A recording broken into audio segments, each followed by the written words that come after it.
जय हिंद। इस वीडियो में ड्रोन उड़ाने के नियम, अगर आप ड्रोन खरीदते हैं वो लीगल है, अगर आप ड्रोन उड़ाते हैं तो वो शायद इलीगल भी हो सकता है।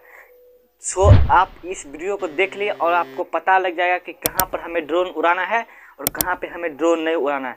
सबसे पहले ये बात करते हैं कि ड्रोन के कई टाइप्स होते हैं, कई कैटेगरी में बांटे होते हैं ड्रोन। सबसे पहले एक नैरो होता है, माइक्रो होता है, स्मॉल, लार्ज, इस तरह के कुछ कैटेगरी होते हैं ड्रोन के। अगर 250 ग्राम मतलब कि 250 ग्राम का आपका ड्रोन है तो वो बच्चे वाले हो जाते हैं, जिसके लिए ना ही कोई नियम लागू है और ना ही आपको कोई लाइसेंस लेना पड़ता है। अब दूसरा बात यह है कि अगर 2 किलो से ऊपर वाले ड्रोन अगर आप उड़ाते हैं तो उसके लिए आपको परमिशन लेनी पड़ेगी। तो यहाँ पे सबसे पहले आपको इस चीज़ को मैं क्लैरिफाई कर देता हूँ कि जम्मू एयरबेस पे जो ड्रोन हमला हुआ था वो हमारा छोटका जो पाकिस्तान है ना, अपने लोग का जो छोटका है वही भेजा था। तो वो भेजा था तो वो जम्मू एयरबेस से भेजा था, तो भारतीय सेना ने उसे पकड़ लिया और उसे पकड़ के क्या किया होगा, उसकी थुराई हुआ होगा, ऐसा ही कुछ हुआ होगा।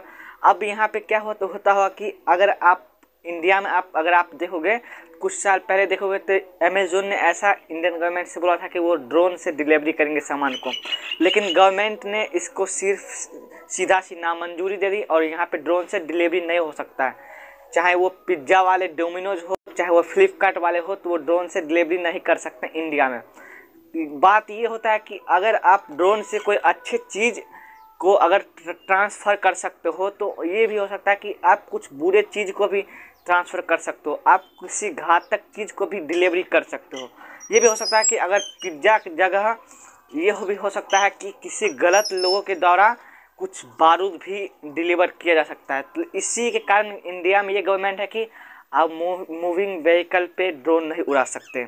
अगर आप मान चलिए आप कार से जा रहे हैं, फिर आप उसके ऊपर से ड्रोन को मतलब दिखा रहे हैं कि ये इस तरह से मतलब गाड़ी जा रहा है, तो ये भी इलीगल है। आप इस तरह भी ड्रोन नहीं उड़ा सकते हैं। आप एयरपोर्ट 5 किलोमीटर के रेडियस में है तो फिर भी आप ड्रोन नहीं उड़ा सकते हैं।